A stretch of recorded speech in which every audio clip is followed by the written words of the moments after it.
Well, good morning, good afternoon, everyone. Thank you for joining. You've shown up and you're here.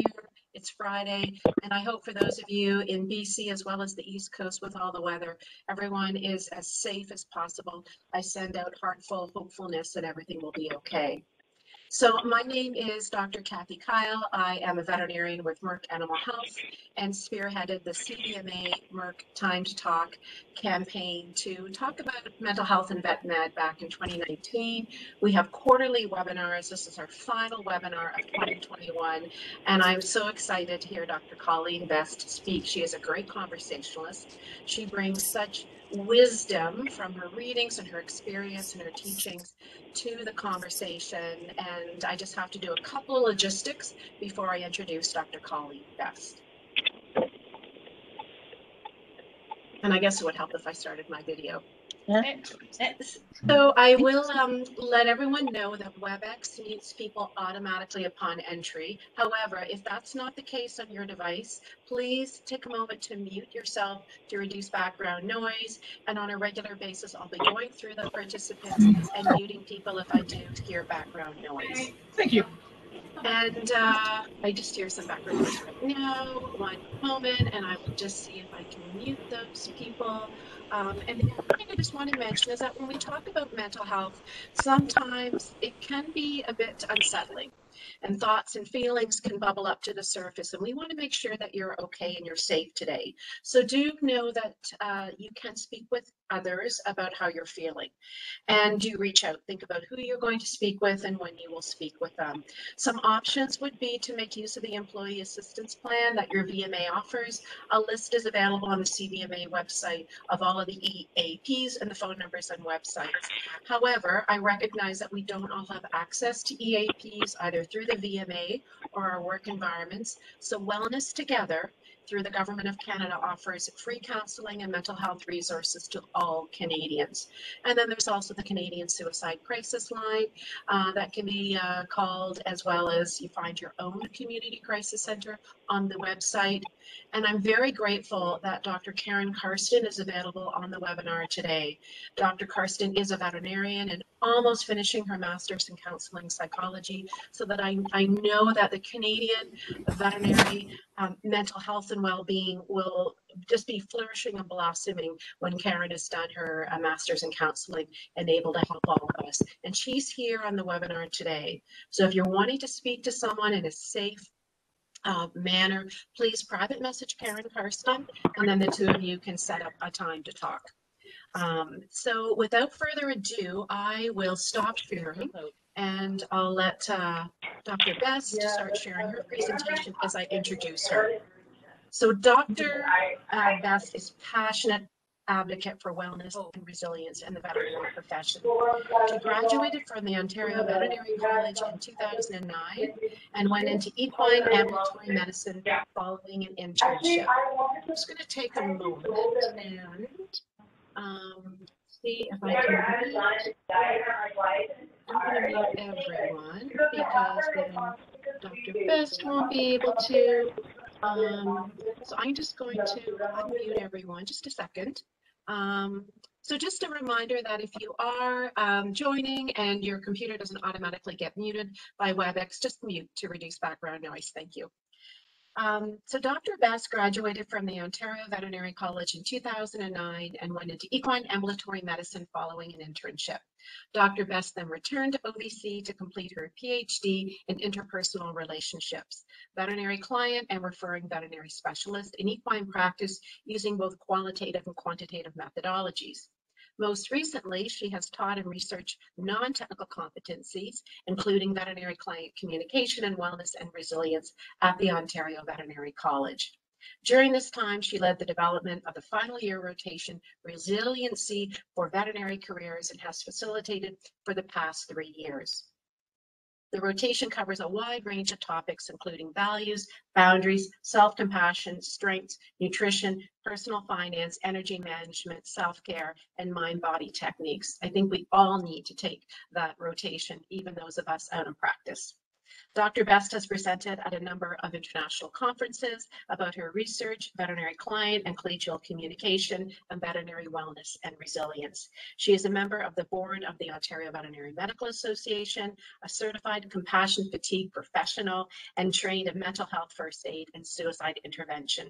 She founded bestvetconsulting.com to provide evidence-based coaching, speaking workshops, and design solutions to help veterinary professionals be their best selves. And Dr. Best, welcome, and let me turn this over to you to help all of us kind of bust through perfectionism in a growth mindset. Thank you, Kathy.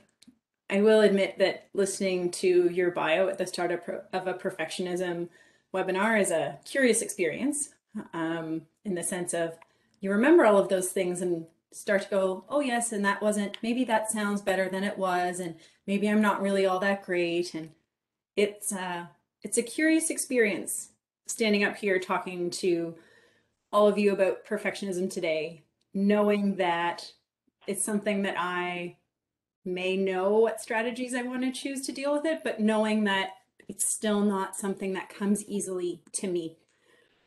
Being someone who's experienced and continues to experience many perfectionism tendencies in myself. So what we're going to do today is try to figure some of that out, try to better understand what perfectionism is, the consequences of perfectionism, which is a little bit like, should I care? Like the title said, ups and downs. Can I just focus on the ups and things are going to be okay? Talk about that. We're going to talk about stress physiology, how some of those perfectionism tendencies are impacting our bodies.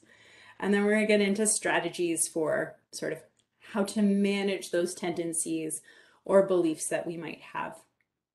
Now, this isn't like all being in a room together. And I'm really grateful to Kathy for starting us off and working to set us up in a safe space. I can see the chat box. So if you type things in, if you have a question, type it into the chat and I can see you. I can't really see your video. So if you turn your video on and try to ask a question, I'm not going to be able to see you. So typing in is the best way. And if you type in, I want to ask a question, and then you want to unmute and ask it, awesome. I'm happy to answer your questions at any point through our conversation today, particularly if you're like, hey, hold on, that doesn't work for me, or like, yes, that thing you just mentioned, it's important, but I don't really understand it. So absolutely stop me and I will do my best to address your question. I'm going to do my best to leave time for questions at the end as well, because I think that often we learn best and we figure out how to incorporate new strategies by talking about them once we've learned a little bit about them. And the other thing that I really want to acknowledge is that before COVID, if we can even remember what before COVID was like, life was tricky. You know, there was a lot of balancing, a lot of juggling, but generally, my computer's doing something odd about requesting to annotate shared content. I don't know what that means. Kathy, do you know what that means? No, I do not. What would happen? I think maybe I'm thinking that someone may be requesting to annotate accidentally. So if you can decline it. I don't even think I can click on it. My mouse disappears. I'm just gonna okay. I think I hit yes, and we'll just, oh, I see someone trying to annotate. Oh, now it's gone away. Okay, can you guys still see everything adequately? Yep. Or yep, okay. It says, yep, the quick review before slide is up. Fantastic. Then I'm gonna ignore the other fun annotating thing that's happening right now. So resilience in the moment. Nice work. Thank you. But this was kind of like this, a little technical problem, used to happen at conferences. It was okay, right? It was okay. I could manage tech problems. But now in COVID, where I don't have the tech individual who runs up to the prompter and is like, how can I help you? It's different being alone in my house, and maybe I have my partner who I could ask and hope that it can be easily fixed. We are, almost all of us, functioning with considerably less support than we were several years ago. And practice is busier and things are hard. And I'm mentioning this because I think it's important at the start of a perfectionism talk to be aware of what reality is like. So even if your perfectionism was functioning okay for you before and you were coping before, it's pretty reasonable that trying to keep up with the standards of before, whether they're even your own internal standards, that's a lot harder now. Even though maybe getting dinner on the table as a skill or as a thing we needed to do hasn't fundamentally changed. So this is an invitation to give yourself a little bit of grace. It's also an invitation to be gentle with yourself throughout this whole talk, because we are still living through a pandemic. Things are still hard, okay? And just acknowledging that is meaningful and important. So jumping directly into perfectionism and what it is. So interestingly, I realized when I went to type out the definition of perfectionism for this slide, I was like, how do I describe perfectionism? I have experienced perfectionism. I have felt perfectionism. I have been on the receiving end of someone else's perfectionism. But to truly nail down a definition, I had a hard time. So as any good academic does, I went to the literature and I found this definition, which I really enjoyed.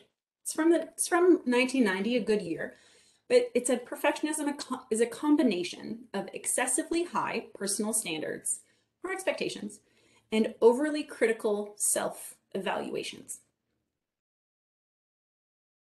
And I want you to keep that definition in mind, and not the high standard part and not the high expectation part or the critical self-evaluations part, but the descriptors that they used, the excessively high and overly critical, because that, from a definition standpoint, is going to be important when we consider, are there ups to perfectionism, whether it's a trait we have, how we view ourselves, etc., or is it really more downsides? And again, interestingly, I think we all probably have an idea of this from lived experience, but there are different types of perfectionism. We have self-oriented perfectionism, when we attach irrational importance to being perfect, have unrealistic expectations of ourselves, and we're punitive in self-evaluations.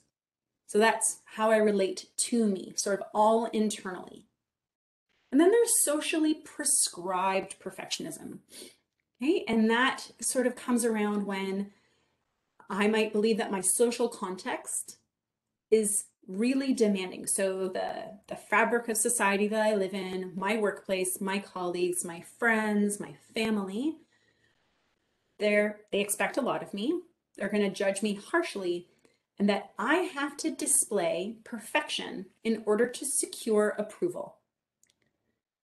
And that securing approval piece is really important. And you may, perhaps you're a little different than me and not have an intuitive understanding of how important or meaningful approval is. But as human beings who are hardwired for connection and really, from an evolutionary standpoint, societal approval and approval of others was critical to our survival. It meant we were part of the team. It meant we were likely to receive reciprocal care and support if something happened. So being approved of by our peer group is actually something that we have a fundamental need about. And the last type of perfectionism I just want to draw your attention to is other-oriented, sort of directly, in the sense of, if it's me, I have unrealistic standards of the folks around me, and I evaluate others critically.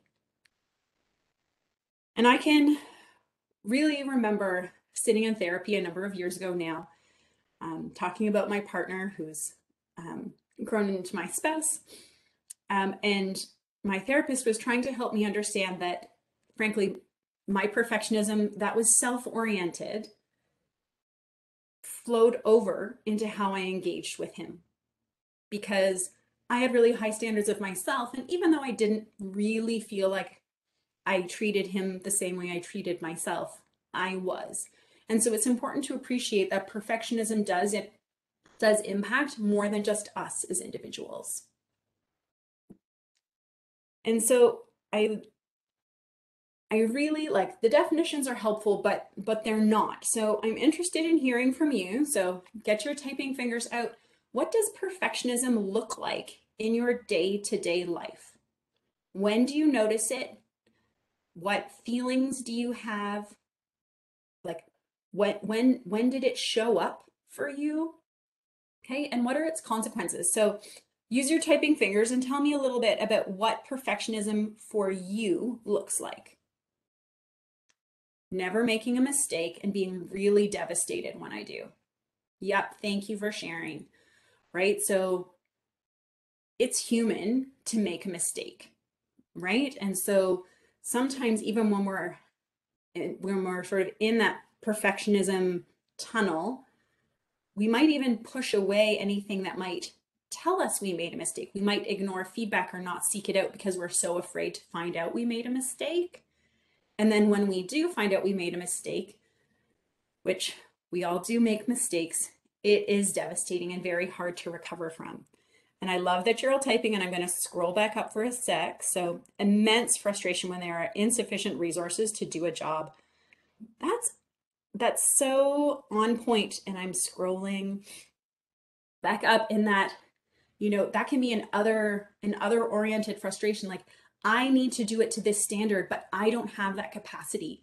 I think about during our day-to-day, I don't have enough time to attend to that client the way I want to. I don't have time to do this to where my standard is. And that's a really uncomfortable feeling. I really appreciate this observation. It started when I was very young. And you know what? The research agrees with you. There are some, and I'm not delving in here, but there are some factors in terms of how academic achievement or outcomes-based achievement was valued in certain families, or how we were taught and engaged with about making mistakes. I shouldn't be surprised that you guys are so excited to tell me, because these are really uncomfortable feelings, and I'm really grateful that you're sharing them. The idea that it becomes an obsession, right? Like, I can't take a break. I have to do this all of the time, right? That really sort of, I'm not, I can't do anything else because I need to be good enough at this. Focused on flaws and failures, yes, instead of all of the successes, absolutely. Hyper analysis. Ooh, someone saw me on that one. Thank you. I feel very seen and a little vulnerable. Yes, that in that hypercritical, that I'm just going to run that over and over again. Okay. Yes, for students, I'm comparing myself to other students' marks. That wondering if people are comparing me to their last vet. Hey, that's some of that socially prescribed perfectionism, over preparing, not being able to say no. Um, it's a very tricky business, right? Feeling embarrassed. And I think it's really important to start to understand, like, feeling embarrassed and feeling shame are about like who we are as people. Okay? And I think that's really critical. And being on guard all the time, geez, it's exhausting, isn't it? It's exhausting wanting and needing to be perfect and constantly trying and not knowing how.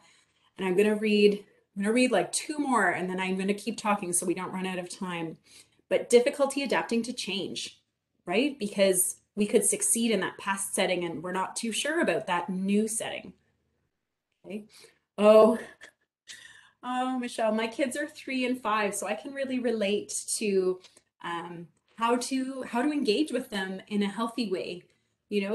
Excelling at school is important, and there's some degree of presentation or maybe cleanliness that's appropriate when we go out in public, but where's the line between, like, sort of hygiene and tending our kids towards perfectionist tendencies? These are really tricky moments, and I really appreciate you guys sharing them with me. And I think it's important because when we understand how they show up, then we can say, hey, this feeling is showing up. That's related to my perfectionism. And hopefully then you're going to go, and now I have some tools to handle that. Okay. We're going to talk about the tools. One of the reasons we need to talk about the tools and we need to do our best to move away, right? We can recognize our perfectionist tendencies and move away from them is because perfectionistic tendencies predict depression, anxiety, and stress. They've been correlated with suicidal thoughts. And why I want to mention this is because there has been some conversation that there's unhealthy perfectionism and healthy perfectionism. And, again, I digress to the experts in this field who point out that perfectionism is by definition unhealthy. Remember when I emphasized in that definition, it's excessive and it's overly critical. Okay, those are not moderate words. There are things that I think we believe our perfectionism might help us with, like motivation, a desire to learn, conscientiousness, compassion, caring, concern. We can have all of those things without having unrealistically high expectations. And we can have all of those things without being overly critical of ourselves and the outcome. That's a really critical piece. Can everyone see the difference between perfectionism and sort of healthy, growth-oriented beliefs, tendencies, practices that are going to help us achieve, but without sort of getting into who we are as bad if we don't hit that mark? Hit me with your little typing fingers and give me a yes or no, I still don't really believe you.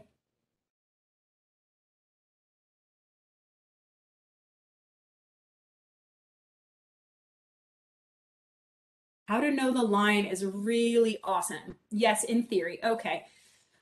I feel you.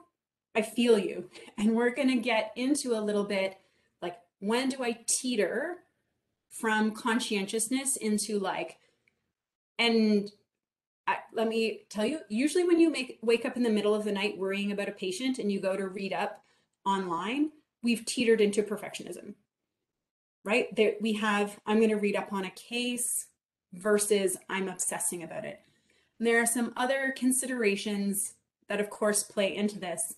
There are some facets of mental health, like, perfectionist tendencies can predict anxiety, and anxiety can make our perfectionist tendencies worse, right? And we can have the same if we have trauma, if we have some compassion fatigue. These things can also be quite circular. Okay, so we're gonna come around to this. I appreciate the thoughts. Can you forgive yourself for your perceived flaws? I can relate to years in therapy. I fall into that category. I think I might have surpassed the decade mark. So I'm in good company there, and continuing to grow and believe that we can grow, which we are going to tackle shortly. Okay. So this is the part of the talk where I'm going to leverage my last name. So my last name is Best. And while my last name is not perfect, my last name is Best, and that's tricky. And, I generally like to see myself as being like this person. Although admittedly, my kids are not babies anymore. Like, I can do all of these things and I'm smiling, I'm kind of having fun, and I'm a bit of a superhero. Things are okay. There is some degree of who I am that is tied up in being a high achiever. And a long time ago now, I was having a conversation with a good friend, I guess about our ability to perform. And I said, if my best isn't good enough, I need a better best. And my friend looked at me and said, if my best isn't good enough, then that's not my problem. And I thought, well, that's bananas. And this was before vet school. And I thought, no, if I'm not meeting the standard, if I'm not being perfect, I need to just get better. And now, as I edge ever closer to 40, I realize that if I give someone my best, then that is good enough because that's all that I had to give them.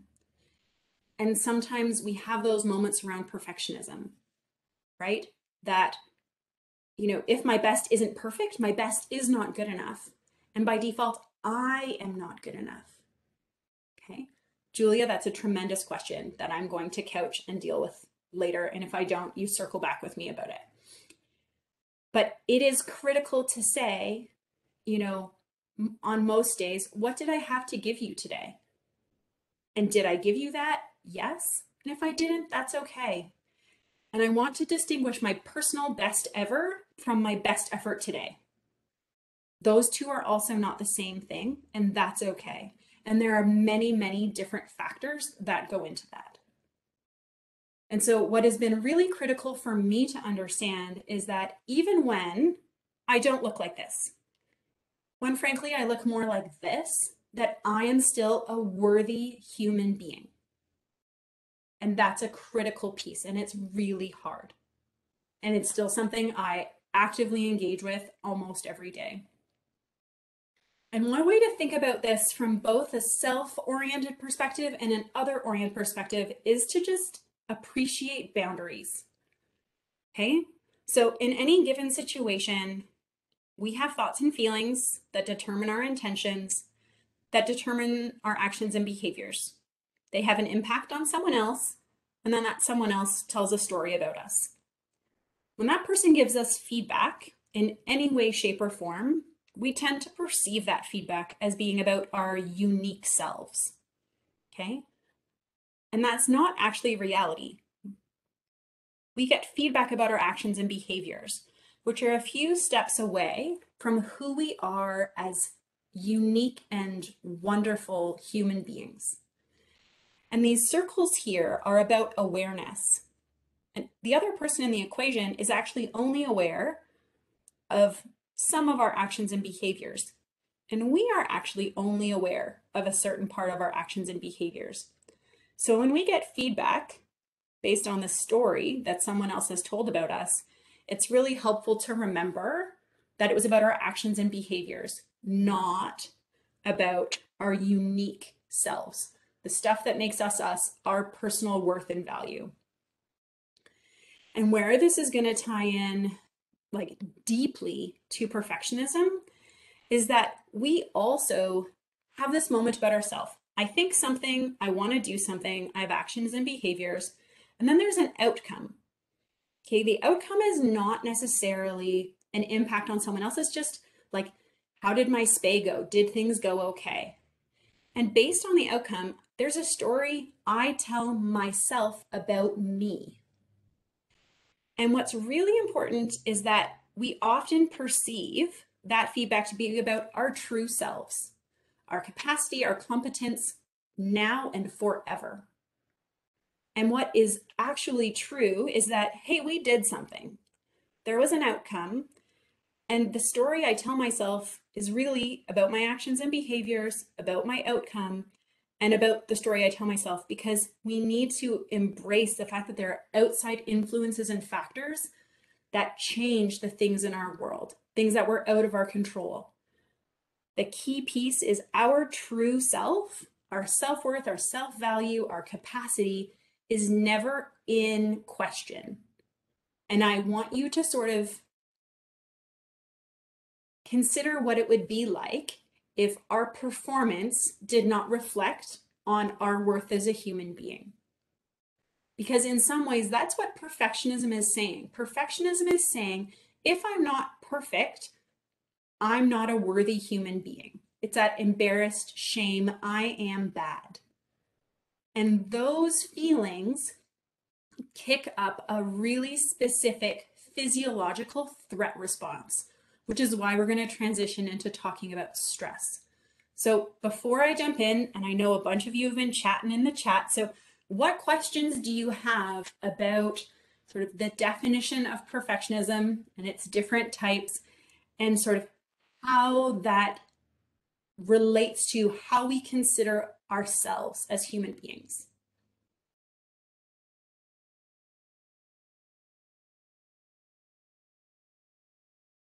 I'm going to count to 10 in my head, and then I'm going to start talking about something else. So if you have a question, this is your typing moment.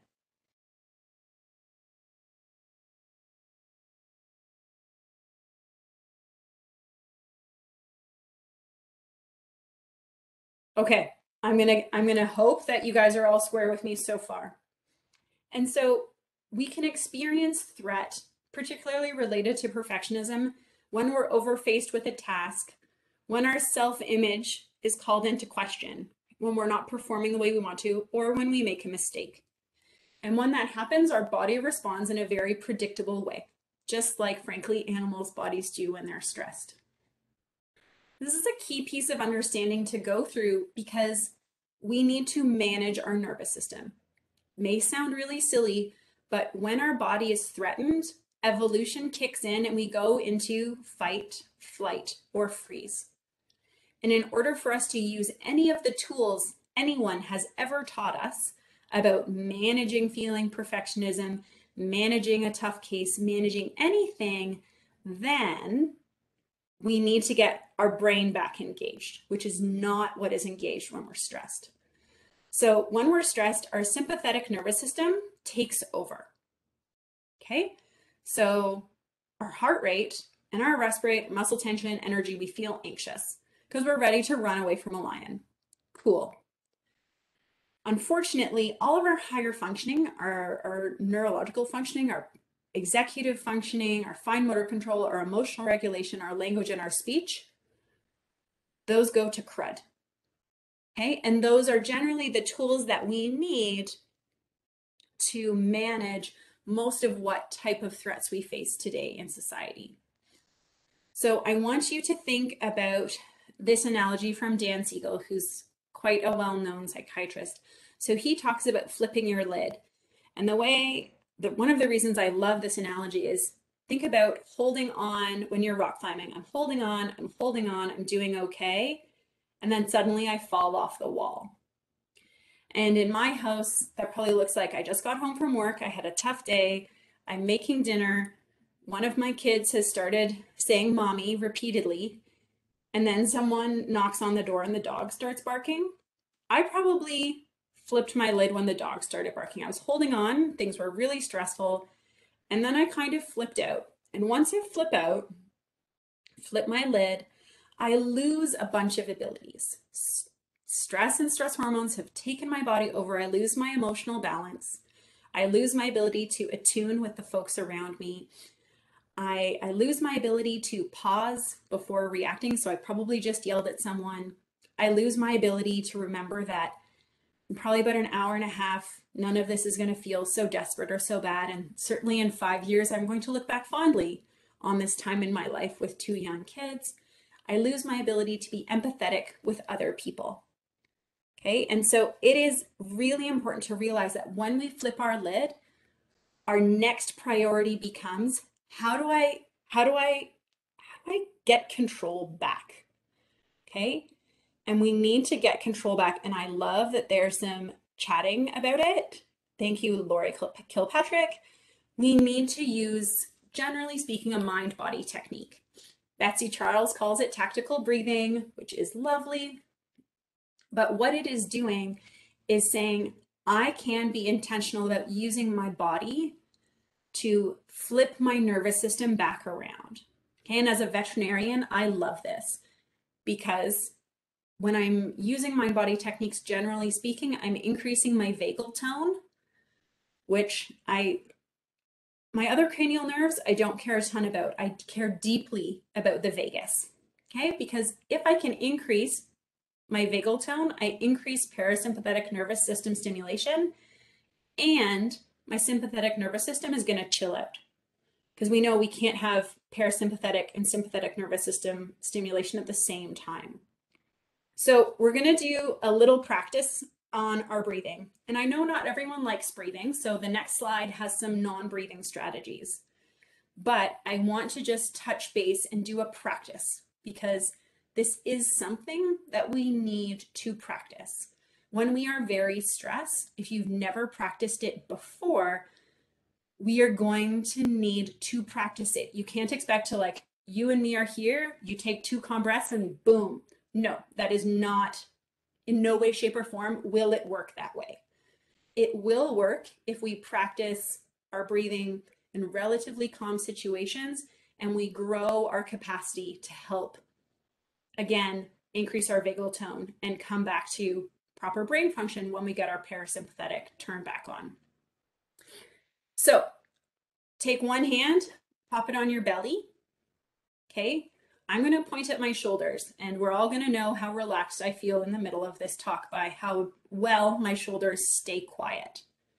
Okay, so we're going to breathe in for 2, and we're going to breathe out for 5. We're going to do it 3 different times. Okay, so we're going to go inhale, exhale. Okay, if your belly didn't move your hand, I want you to focus on that for this next breath. I want your belly to go out. That's what is going to activate your pelvic floor, and your vagus nerve innervates your pelvic floor. So the more your pelvic floor moves when you're breathing, the higher vagal tone you're going to get. Hand on your belly. We're going to go inhale for 2, exhale for 5.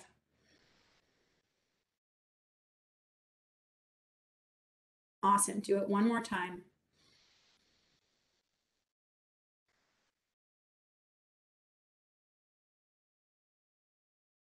Okay.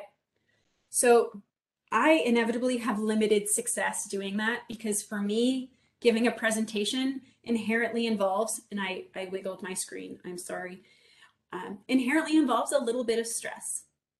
And I actually don't want to lose some of that because some of it's my enthusiasm and excitement to be here with you. Okay, you'll see on this slide there are some other breathing strategies. But for those with asthma, for those who've had negative experiences doing breathing techniques in the past, there are some others. Okay, the first one here is a sensory exercise. Again, when we start feeling very threatened, we tend to lose our connection to the environment around us. So the sensory exercise is very helpful. You can use yoga poses, you can use visualization of happy things, or you can use laughter.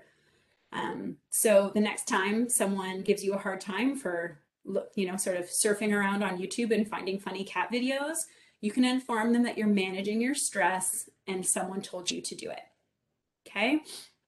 So these are really important things to do before we are going to be able to use the strategies that we are going to, before we can use the strategies we're going to talk about. Because cognitively, I can know that perfectionism isn't helping me. But because I feel threatened and stressed, chances are I can't actually access any tools that are going to help me. So the key is to say, hey, I'm experiencing a flare of my perfectionistic tendencies right now. I know this is not serving me. I'm going to choose to calm my body so that I don't feel threatened, and then I can look forward to using some of the other strategies that I have. Okay, so if you have questions about that, type them out. I'm going to start talking about self-compassion because I really want to make sure we talk enough about the tools of doing all of this, of actually managing or hopefully moving away from those perfectionistic tendencies. I'm pausing briefly to say, we often don't say perfectionistic tendencies or perfectionism. We often say, I'm a perfectionist. I want you to be aware of how that's an identity descriptor. And I'm going to ask you to start using different language around it because that's going to seem like it's more flexible to change. We can change our tendencies. It's harder to change who we are. Okay? So this is an amusing anecdote / meme because I used to hate talking about self-compassion, and someone else would start talking about it and I kind of get the creepy crawlies and be like, I can't engage. And one of the reasons I felt like I couldn't engage was because I felt like self-compassion was going to be quicksand. I felt like if I slowed down and just sat with the idea that what I was going through was really difficult, that I wouldn't be able to keep going. And so I would push away the hard things and I would drive on with my perfectionistic tendencies. And what I've really come to learn is that I will go, to the African proverb, I will go further and go farther. Not if I go alone or go with someone, but if I can go with myself in peace. Okay, so self-compassion is about taking compassion, which is a sensitivity to or an awareness of the suffering of others and a desire to make it go away, desire to make it better. Self-kindness has three components: kindness, mindfulness, and common humanity. And it's really important to appreciate that it's entirely within our control to be self-compassionate. It's not like self-esteem, it's not like self-worth. We have control over it, and that is really powerful. And one of the ways that self-compassion works, or I find it helpful to understand it, is through this Buddhist parable. The Buddha once asked a student, if a person is struck by an arrow, is it painful? The student replied, it is. The Buddha then asked, if the person is then struck by a second arrow, is that even more painful? The student replied again, it is. The Buddha explained, in life, we cannot always control the first arrow. However, the second arrow is our reaction to the first, and with this second arrow comes the possibility of choice. And for me, that is the crux of self-compassion. It is, we have a choice of how we respond to ourselves about the things that have happened that were very likely out of our control. So the first piece of this that we need to delve into is common humanity. And what this is about is creating connection from a space of loneliness. When things are hard, we often feel very isolated from others. We feel like we are the only one to whom tough things are happening, when in fact, sort of struggle and mistakes and failure is common in humanity. We are not the only ones to whom it's happening. And so when we can sort of spread out and recognize that interconnectedness, we are more likely to reach out for help, and we are more likely to be gentle with ourselves.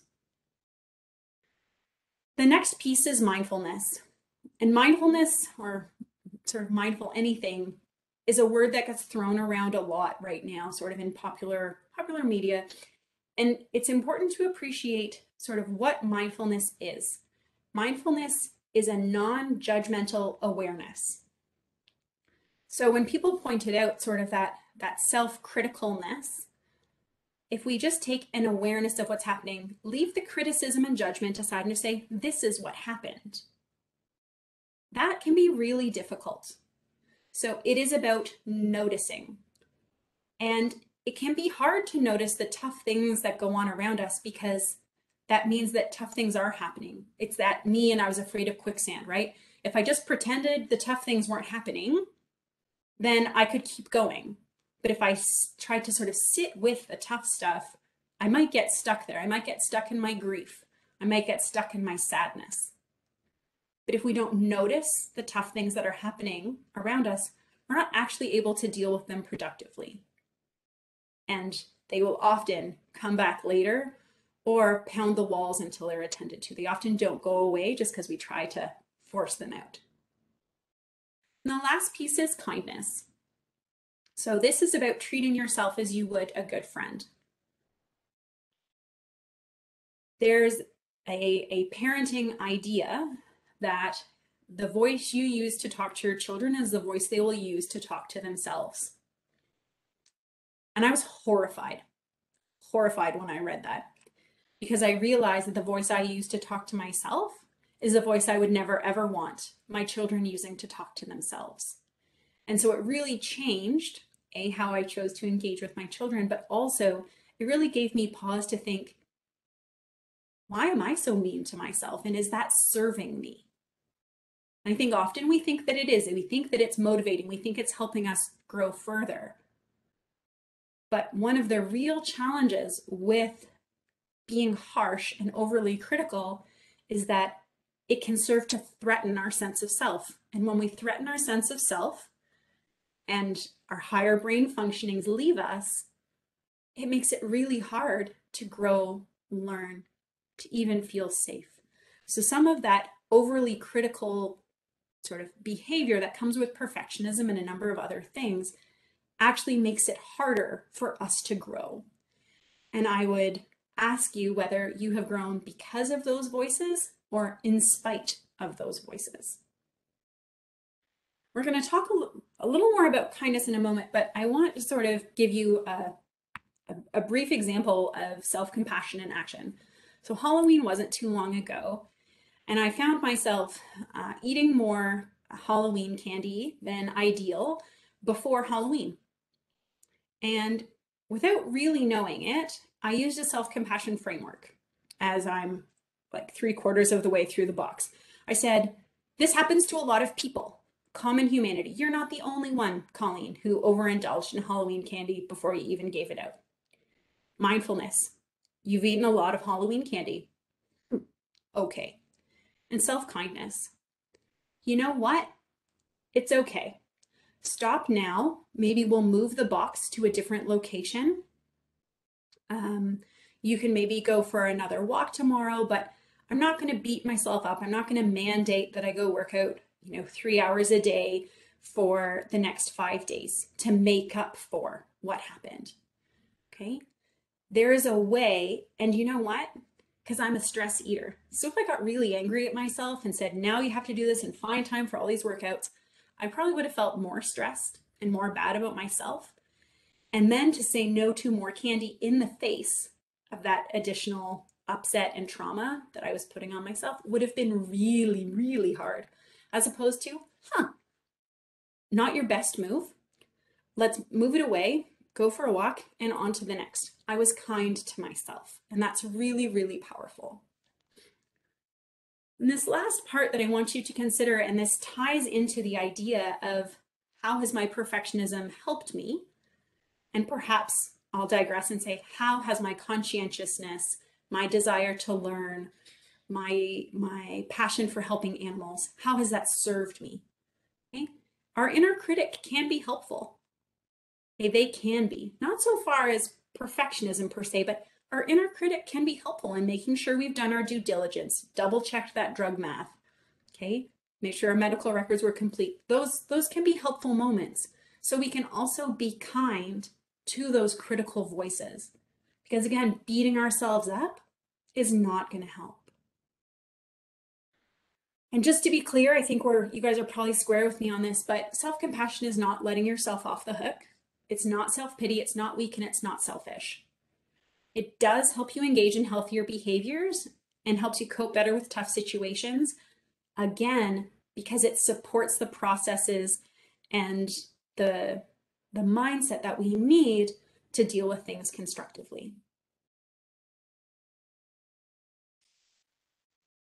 Before I start talking about growth mindset, what questions do you have about self-compassion?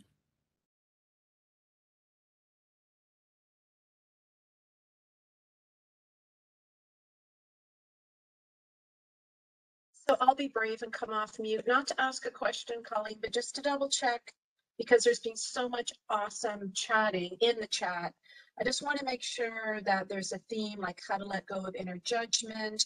If who I am is not my intentions and actions, then who am I? I'm hoping that what we're learning will help to shift that narrative, but I just want to double check if we still need to talk about that. If who I am is not my intentions and actions, and who am I? So we are our thoughts and beliefs. And if I have enough time at the end, or if you stick with me, I will show you a wonderful image that talks about who we are. The tricky part is that my thoughts and my intentions, they are who I am. My thoughts and beliefs and so on. The piece that we need to manage is that, for instance, today, I can't see myself. I can't hear the words that I'm using. I came into this with the intention of being helpful, with the intention of sharing information. However, it's possible that I might have made someone really stressed out and simply feel worse about themselves because they still struggle with all this stuff. It's possible. If that happens, that's not necessarily about who I am as a person. It might be about my performance today, some of which I am not aware of in the same way that you are, because I can't see my face. I can't hear my voice. And everyone comes into receiving what I'm sharing with their own thoughts and beliefs, their own intentions, and their own story. So it's important to appreciate that I need information about how my actions and behaviors are received to grow and learn so that I can work to achieve alignment between how I'm coming across with how I want to be. But only I know, what's going on. Because maybe today, some of you know, my son is home on a PD day. I'm transitioning into a new job. I have a really awful case from yesterday that I'm just worried sick about. And so if I wasn't perfect today, none of you would know that was going on in my unique self, right? So if you said, Colleen, you blew it today, you're a bad presenter. I would say my performance today wasn't great or wasn't what I intended it to be. And then I could be gentle with myself because I know more of my story and I know who I am and I can be grounded in myself. Does that make sense?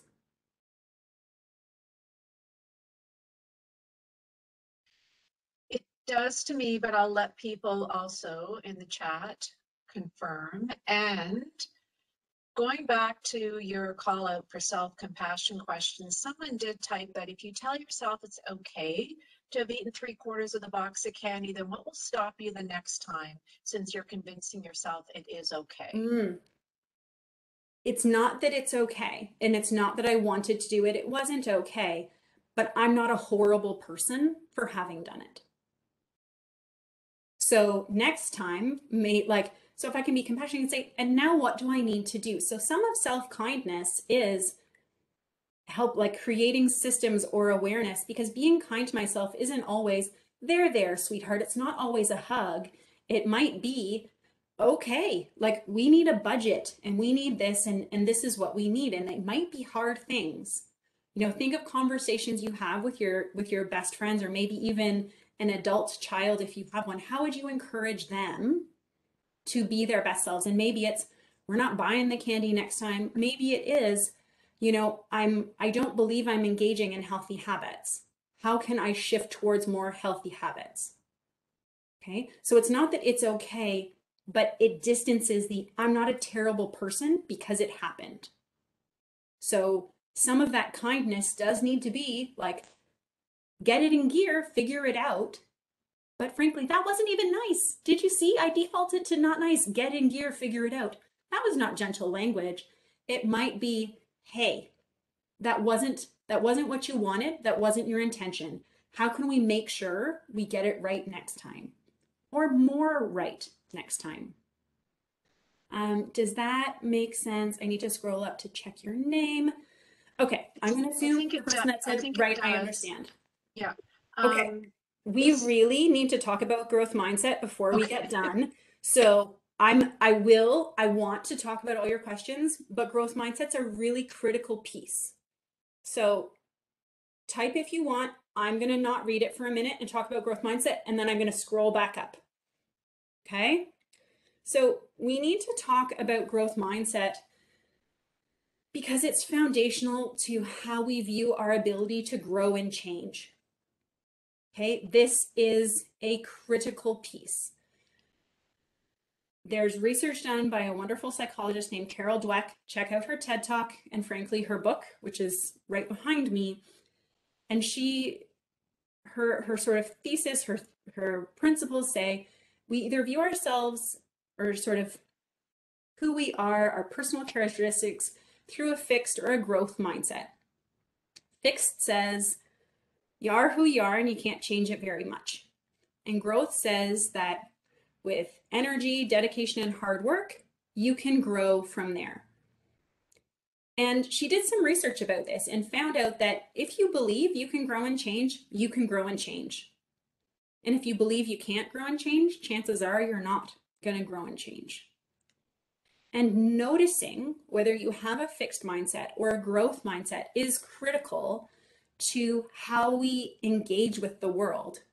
Because if we have a fixed mindset, which was like me in vet school, I wasn't very good at cell biology or histology or then pathology. I apologize to all of the pathologists. That's why I love you so much. I was bad. I didn't get good marks. I struggled. It wasn't intuitive. And guess what? I didn't try. I didn't really try to get better. I tried to pass, which I did because I'm standing here, but I had a fixed mindset. And if I had to sort of engage with pathology more and not be good at it, frankly, that for me probably meant that I was bad. I not only was I bad at pathology, but I was a bad person. Like who I was, my true self, was not good enough. And so instead, I just did as little as possible. Okay. And I wanted to be a horse vet, and I said, hey, horse vets don't do a lot of pathology. Things are going to be okay. Little did I know that if I'd had a growth mindset and was focused on learning and growth and knew that my sense of self wasn't contingent on a defined outcome, i.e., getting good marks in pathology, then I would have been able to, hey, spend more time studying. Because I wouldn't have been afraid that if I did spend more time studying, that I would have not done well anyway. And that would mean that I couldn't grow and learn. So I avoided all of those things because I had a fixed mindset.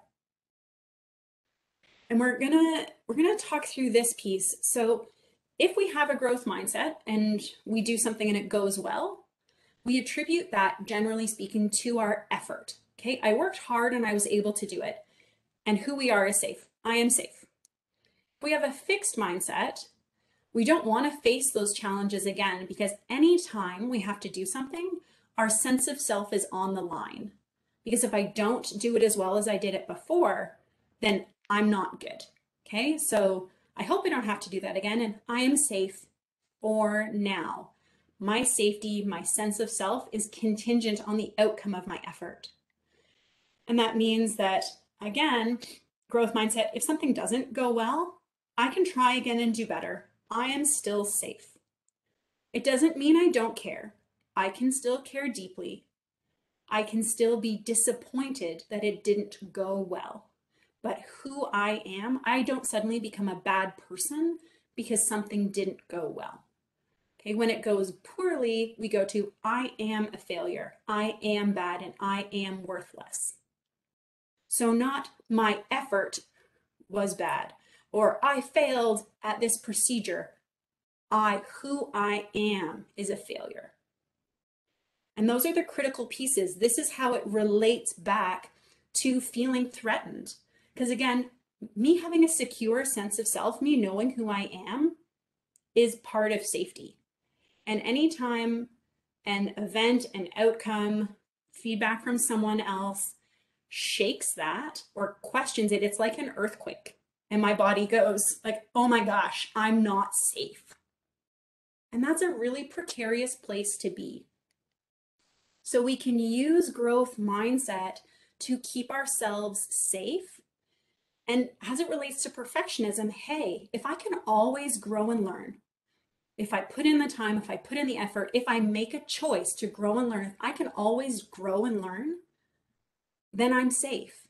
I don't need to be perfect, but I can grow and learn so that if I make a mistake, I'm not a failure. I can keep growing and learning. One of the most meaningful ways to bring sort of growth mindset into every day is to use it to adjust your self-talk. Okay, so it looks like I'm not good at this goes to what am I missing? I'm going to point this one out. I'm awesome at this goes to I'm on the right track. Keep that in mind. I'm awesome at this. It actually isn't like, hey, way to go. You can say you're awesome at it. And you can say, I'm on the right track. My effort is in the right direction. I'm growing and learning. Now, I want you to look here because this is the same reframe. And I know it's a little fuzzy, but it says, I'm on the right track. That comes from, I'm not good at this. It's important to appreciate that we can be on the right track. Even if we're making mistakes, we're still learning. We're not giving up and we're not saying we're bad. So using growth mindset to help reframe how we engage with ourselves is the best way to bring growth mindset sort of to our everyday life. And just like perfectionism isn't always about just us, neither is mindset, because if we view whatever skill in question or whatever characteristic as fixed, in ourselves, the odds are that we view it as fixed in other people. And that may mean that we don't give them the benefit of the doubt. It may mean we don't invest in courageous conversations. It may mean that we don't try to help them learn and grow because we don't believe they can. And so when we can embrace growth mindset, not only for ourselves, but to those around us, then we can support others in a more meaningful way and we can help them achieve and grow forward. So this is particularly critical for your teams. Now, the timing of this presentation was not perfect. We will own that. And it's in part because we got to have really wonderful conversations along the way. So here are our conclusions. I'm not even going to read them out loud. I'm going to bring us to this lovely "what questions do you have" slide, because I want you to look at this sentiment while I'm trying to catch up on some of the questions you have.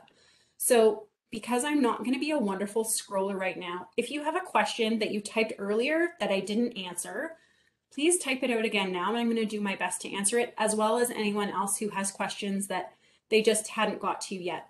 And I'm sorry for those of you that need to run. And Kathy, I don't know if I'm allowed to take questions for a couple minutes or if we really just need to go, but please do send me an email anytime. I'm always happy to chat. And I know that Kathy and Karen are too if you need anything. So I really appreciate your time. I appreciate your willingness to sit through a webinar on a pretty sensitive topic. And I hope that some small part of it helps you going forward. So type your questions if you have them. I'm going to do my best to answer them. Oh, Colleen, thank you so much for such an insightful talk. We'll keep this open for questions. People can place questions in the chat or come off mute. And I want to send you kindness and care for doing and just an incredibly amazing, like helping us understand more about ourselves, our self-narrative, and how we can shift that. This was incredible.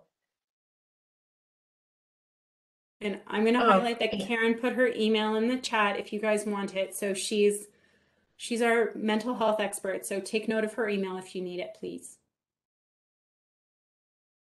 And lots of effusive and well-meaning and genuine thank yous coming in. Colleen, I think we need to have you come back and even just do like, is it a fireside chat where everyone could just be off mute and ask questions and have this conversation? Because what I noticed, the community in the chat was, listen to this podcast or read that book. There was, that sense of helping others through to make these good choices, as you said, that possibility of choice. Yeah, I want to just address Wendy's question here because I think it's really important. So if perfectionism is to avoid criticism from others rather than ourselves, how do these ideas help? And I think that, one of the reasons that we didn't digress into the idea of boundaries and how critical knowing what your sense of self is and understanding that other people or feedback from the world doesn't just get to indiscriminately bombard your sense of self. So when we are really oriented towards others' impressions of ourselves, one of the things, because I deeply feel that and experience that, is that I am someone who can grow and learn. I have come to understand and firmly believe that growth mindset is true and accurate. So if there are things in the world that I'm not doing well, or that my peers, that I think my peers are judging me harshly by, if I believe that I can grow and do better, then any in the moment judgment I may see from other people is less impactful overall because I know I can grow from where I am. And I think the other piece of self-compassion is a little bit about what would you tell a friend? So we are all often oriented to what others think about us. And, I think about my oldest is 5, he's turning 6 quite soon. how impressionable he can be based on what his friends are doing or what they want him to do. And so, how can you think about being a good friend to yourself and saying, was I true to myself? I know what my intentions were. I know what my thoughts and beliefs were. I know who I am. If my behavior didn't reflect that very well today, in this moment, and I get feedback, and sometimes that's feedback, not formal feedback, like, hey, Colleen, that was really rude, but maybe someone didn't call me back, or maybe someone's looking at their watch quite often when I'm talking.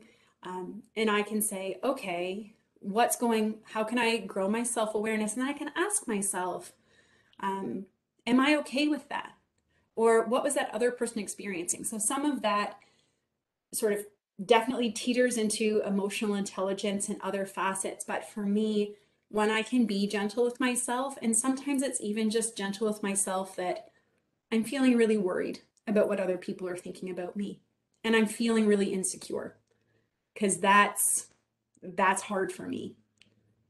And sometimes I do, maybe I'm not great at self-compassion, but I can be great at calling a friend and saying, hey, I'm really struggling with like, can you boost me up?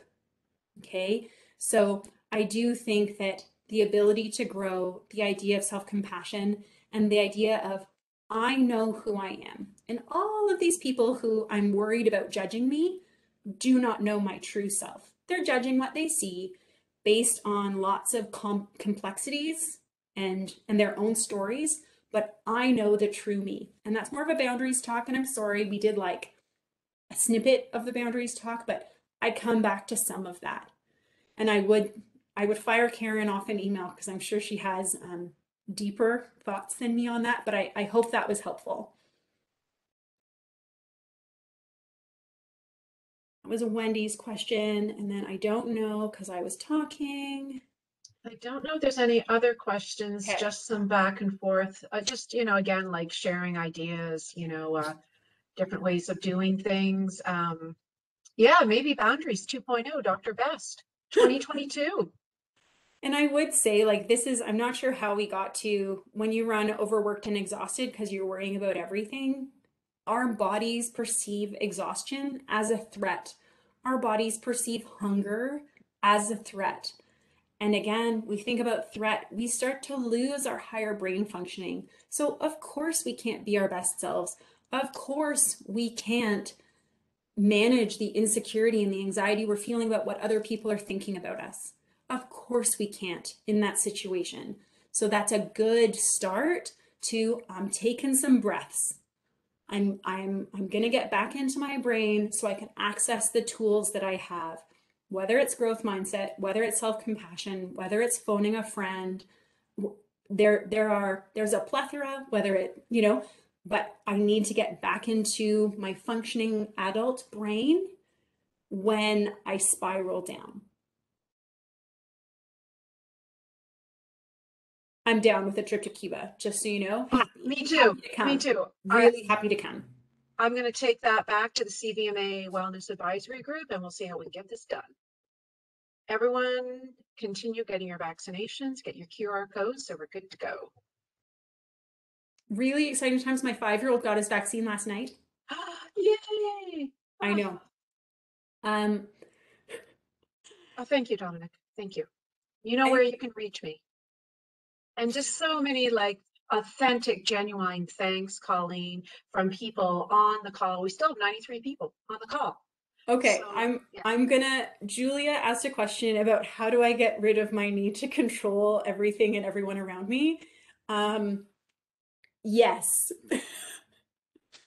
Um, I got like some of you would have seen my son at the start of this talk, and he was he is the other parent in his life, his primary parent today, but you wouldn't know that because I downloaded movies for him so that the streaming wouldn't impact the quality of this call, and we had a snack.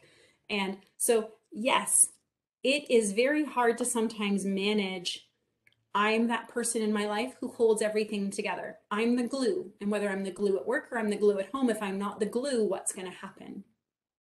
I'm not suggesting that you cease being the glue, but I am suggesting that we are gentle with ourselves when we drop a ball. This morning, I couldn't call to check on, or I couldn't be there for the ultrasound of my patient, but I called the clinic when I could. I'm trying to sort of quarterback. And I was like, you just can't call me between like 12 and 1 because I'm giving a webinar.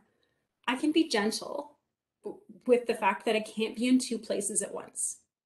I can be self-compassionate about the fact that I have to do laundry 3 times because it didn't ever make it out of the wash.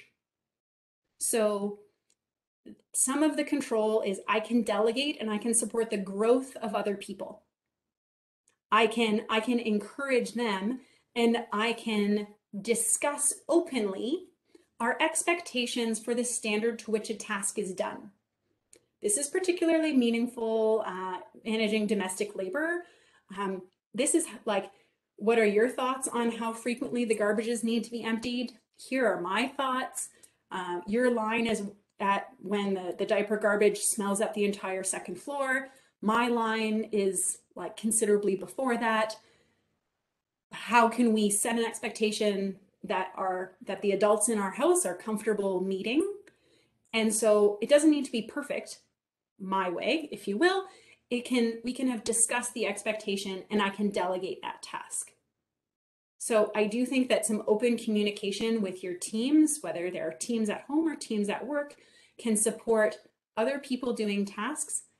And it's not that it has to be perfect, but you can set the expectation proactively, and that can help everyone succeed, and we can believe that they can grow into the ability to do that, even if they don't do it right the first time or the second time or the third time. We can keep coaching, we can keep trusting, we can keep persevering in supporting other people to help do things too, so that we don't need to control all of it. Work in progress. Yes. I know, I will try. And that's really all we can ask of ourselves, right? Is like, we're going to catch ourselves sooner and sooner, right? And at some point, 10 years down the line, it's intuitive. It doesn't have to be intuitive right now. It can be intentional right now, and that's okay.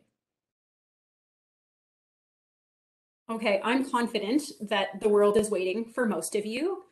And well, I know, I would talk all day. Please send me an email if you need anything. I know Kathy's email is easy to find probably on the CVMA website. Karen, if you're here, why don't you type your email in one more time, just so that we can all find it if anyone needs it as they